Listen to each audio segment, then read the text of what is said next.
don't get good at running overnight. And I really wanted to show you guys because I'm kind of proud of it. You're still running? If you guys aren't sick of hearing me talk about running like Zach is. They're a bookstore in Caloundra. Progress is fun, we love that.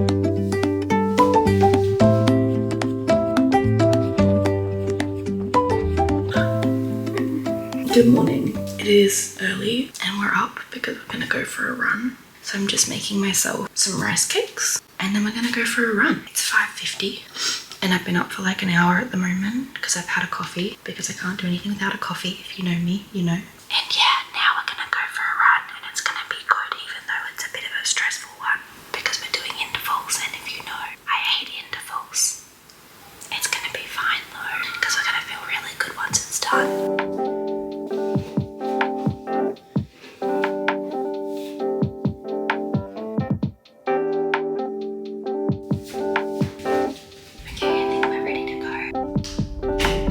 Gonna have one of these energy blocks. Let me get it out so I can show you. So this is what they look like. They're basically lollies, but they give you energy, so that's good.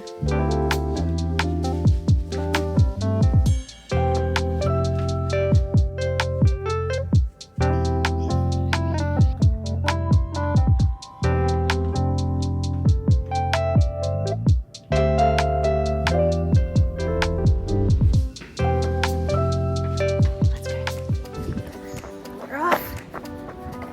1 kilometer running warm up. So this is like very easy pace just to get your body moving. And then we're going into intervals. I'll put the run up on the screen so you guys can see.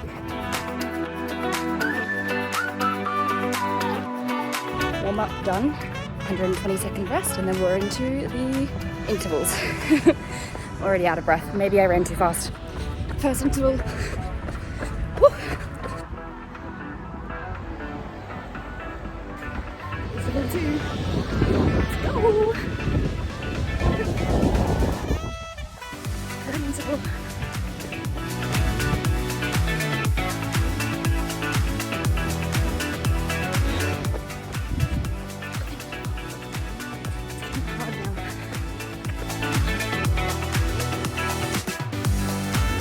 Number 5.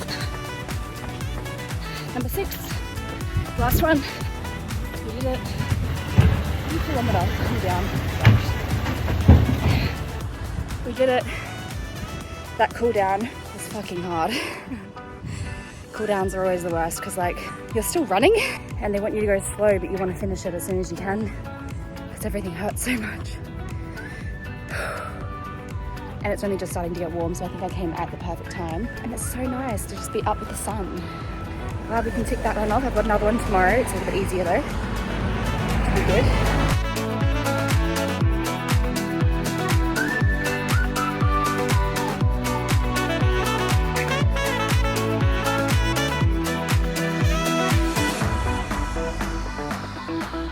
We did it, yay! Running is very comparable to YouTube in that it's the long game you've got to play. You don't get good at running overnight and you don't get good at YouTube overnight either. So it's good though because today I felt like I was finally feeling stronger and fitter after this is my 4th week of doing my running plan. Like I'm actually starting to feel improvements, which is very exciting. Like I'm nowhere near where I want to be, but I couldn't have done today's run 4 weeks ago at all. I would have 100% thrown up. So progress is fun, we love that.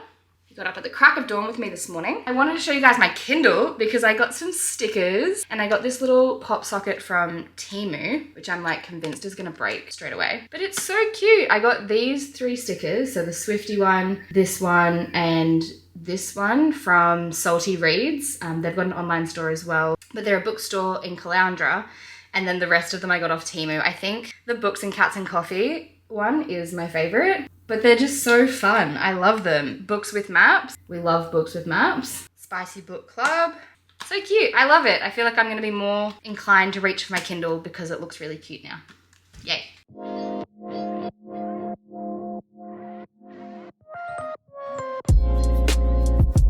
How excited out of 10?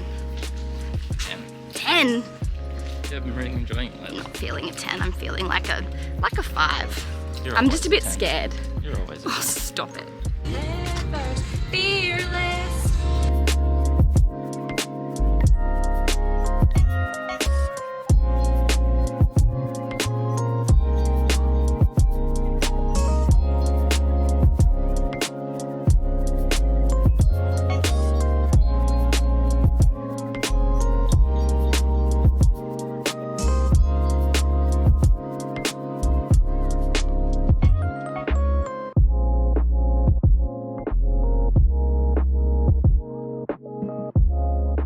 Hi, everybody. This is Zach. If you haven't met Zach from my previous vlogs, Hi. we finished at the gym. First session back in a very long time, and it kicked our butts.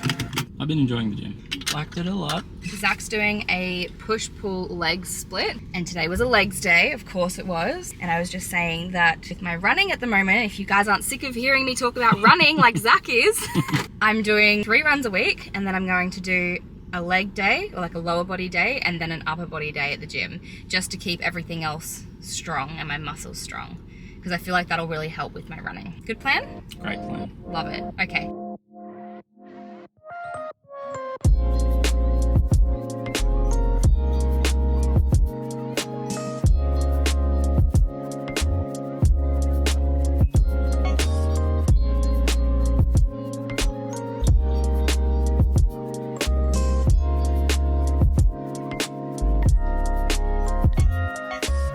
Okay, I wanted to take you guys through my bookshelf. I actually thrifted this bookshelf a few months ago now, and I haven't taken the time to organize it until very recently. And I really wanted to show you guys because I'm kind of proud of it.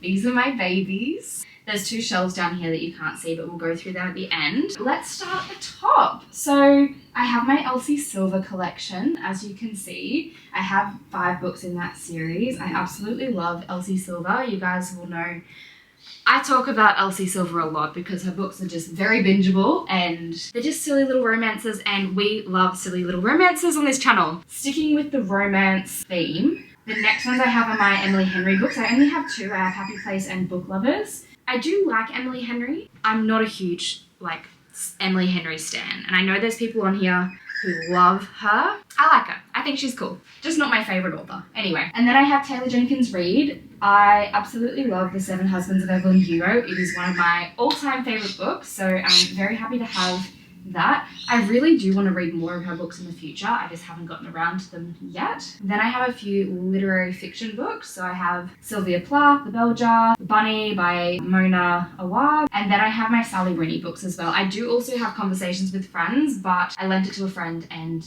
I don't know where it is. So that's okay. I might just buy another one because I love that book so much. It's probably like my favorite book by Sally Rooney. And then I have my Magnolia Parks books. So I have Magnolia Parks and Daisy Hates, and I have read Magnolia Parks, but I haven't read Daisy Hates yet, so that's definitely on my list. Cleopatra and Frankenstein, Every Summer After, they're on my TBR as well. And Everything I Know About Love by the beautiful Dolly Alderton. I love her. I think she's one of my favorite authors as well. So very happy to have that one. I would love a hardcover version of that one, but it's on the list.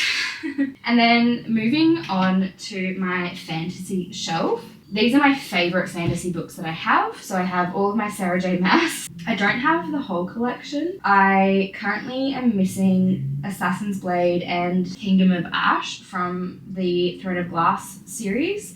And then from the ACOTAR series, I'm missing 2, I believe. I'm missing the novella and I'm missing A Court of Silver Flames. So I definitely want to get my hands on those. I read both of those on my Kindle, so I don't have the physical copies, but I would love to finish my collection. And then I also have the first 2 Crescent City books. I've only read the first one and I'm up to House of Sky and Breath next. After I read the tandem read, it's not on my bookshelf because I'm still reading these guys. So after I read these, then I'm going to read the second one in the Crescent City trilogy. I put Powerless by Lauren Roberts here as well. You guys probably know this wasn't my favorite book. I didn't mind it. I gave it about a 3.5 star, but it was a little bit too YA for me, so I wasn't a big fan. I didn't mind it though. It was okay.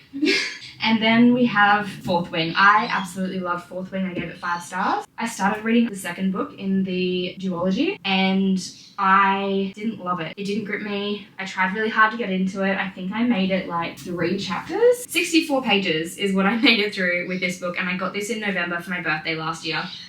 So I really wish I liked it a little bit more. I will definitely pick it up in the future because I do want to finish it. I just haven't had a chance in the last few months. It hasn't been on my agenda. Okay, I'm gonna bring you guys down for the next few shelves. Okay, we're getting on the floor. The next shelf here is a little bit of a random shelf. I've got my Colleen Hoover books, which, to be honest, they got me back into reading, so I'm very thankful for Colleen Hoover, but I wouldn't say she's my favorite author of all time. Like, I do feel like her books are quite problematic, so I don't really recommend any of them apart from Verity. I think that's a really fun, interesting read, but apart from that, I'm not a huge fan. So I might unhaul them at some point. I don't know if I'll continue to keep them. I'm definitely not going to read anything else by Colleen Hoover unless she comes out with something super engaging, but yeah, I have them for now. I also have You by kristycknight.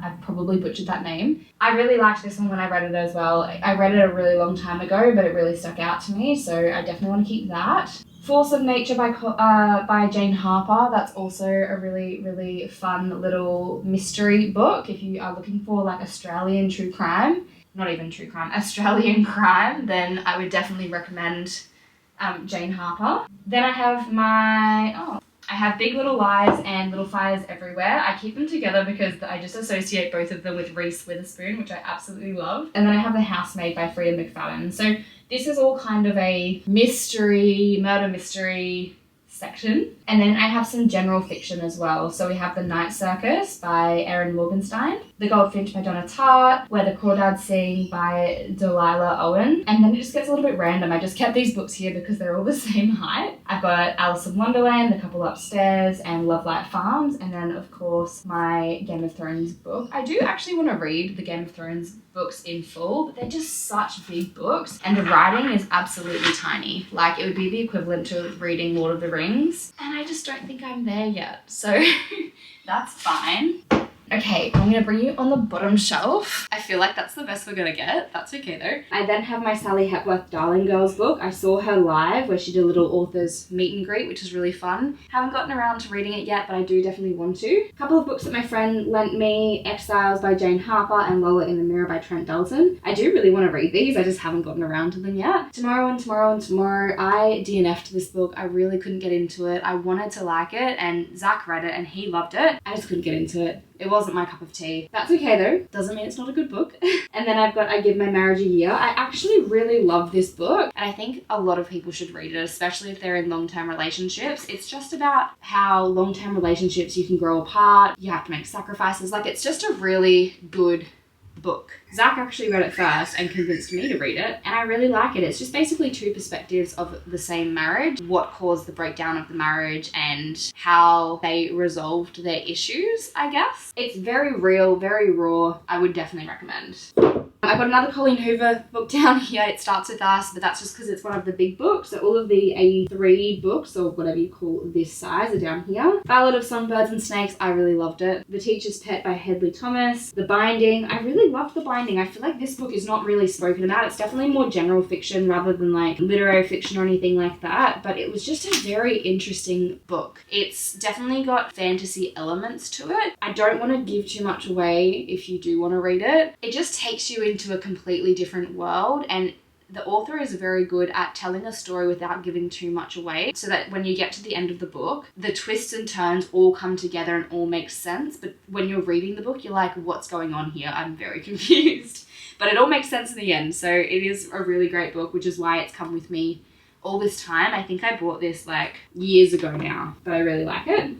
Then I have a few little books. So I've got The Women I Know, which is just like a set of short stories about women and what we go through as women. So that's a really good one. Diary of an Oxygen Thief. I haven't ever finished that one. Bridge to Terabithia, Perks of Being a Wallflower, Pride and Prejudice, Of Mice and Men, To Kill a Mockingbird, and a set of poems, I believe. No, a story by Edgar Allan Poe. That's when I really thought I was going to get into classic literature, and that never happened. So I'm glad I only bought a couple of books in that genre because it's definitely not my favorite. But yeah, that's my bookshelf. I hope you guys enjoyed that. That was really fun to go through all the books that I have. I definitely have a lot of books on my list, but I don't want to get such a big physical TBR that I don't finish them ever, and they just keep growing and growing and becoming really overwhelming. I don't know what that was. Anyway, so thank you guys so much for coming along and watching my video. If you have any book racks, please drop them below because I love reading and I love hearing what you guys love to read as well. Have a good day, guys. Oh my gosh.